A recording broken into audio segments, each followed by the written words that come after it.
దేవుని చేత సాక్ష్యం పొందాడు యోబు. న్యాయవంతుడు, యథార్థవర్తనుడు, చెడుతనమును విసర్జించిన వాడు, భూమి మీద అట్లాంటి వాడు ఎవడు లేడని దేవుడే పరలోక దర్బారులో కోటాన కోట్ల దేవదూతలు ఎదుట దేవుడు ప్రకటన చేశాడు, సాక్ష్యం ఇచ్చాడు.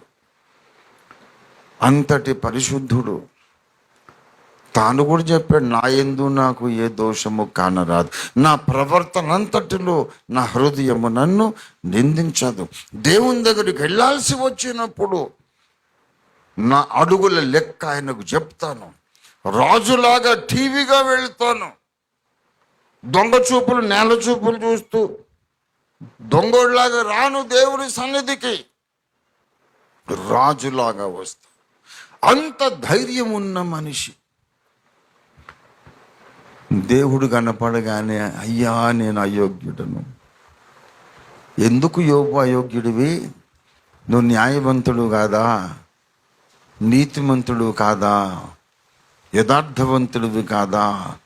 చెడుతనం విసర్జించలేదా? దేవుడే చెప్పాడు కదా. అంటే అవన్నీ రైటేనండి. అది నాకు అర్థమైనంత వరకు నేను చేశాను. నాకు అర్థమైనంత వరకు భక్తిగానే బ్రతికే. కానీ ఇంకా ఏదో నాలో అయోగ్యత ఉంది. దేవుని ఎదుట నేను యోగ్యుడను కాను అని విరిగి నలిగిపోయాడు. దేవుని చూచిన వానికి ఉండే లక్షణం ఇది. ఎక్కడ చూస్తాం దేవుణ్ణి? ప్రార్థనా గదిలో, మోకాళ్ళుని, దేవుని సన్నిధిలో దేవుని సంధించి నీ మనస్సు ఆయన మీద కాన్సన్ట్రేట్ చేసి మనోనిదానము కలిగి అన్నారు దేవదాసయ్య గారు. దీన్ని ఆయన దిగి వచ్చి నీ ప్రార్థన గదిలోకి వచ్చేదాకా నువ్వు ప్రార్థనలో గడపగలిగితే నువ్వు గుండె పగిలి రోధిస్తావు. అయ్యో నేను అపవిత్రురాలను, అపవిత్రుడను అంటావు నువ్వు.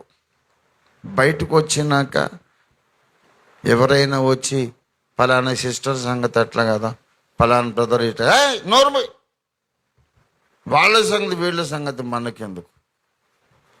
అతి పరిశుద్ధుడైన దేవుని ముందు మన బ్రతికేంటో చూసుకుందాం అంటావు. ఎవరు ఎవరిని గూర్చి విమర్శలు మాట్లాడినా నేను మౌనంగా వింటా. లోపల అనుకుంటా, ప్రభువా వీళ్లకు నీ దేవదర్శన భాగ్యం దయచేయి. ప్రార్థన గదిలో ఏకాంత ప్రార్థన అనుభవం దయచేయి. దేవుడే నా ప్రార్థన గదిలోకి వచ్చాడు అనే అనుభవం వీరికి దయచేయి తండ్రి. అలాంటి అనుభవం ప్రతి విశ్వాసికి కలిగితే ఇక విమర్శలు ఉండవు. అయ్యో నేనెంత దౌర్భాగ్యుడను అనే కేక మాత్రమే ఉంటుంది.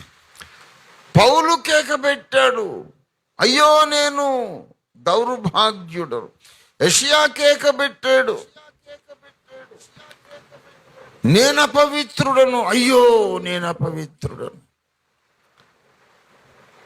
యోబు అన్నాడు, నన్ను నేను అసహించుకుంటున్నాను. మరి మనమేమంటాము? దేవదర్శనం లేకపోతే ఆ లెక్క వేరు, దేవదర్శనం కలిగితే ఆ లెక్క వేరు.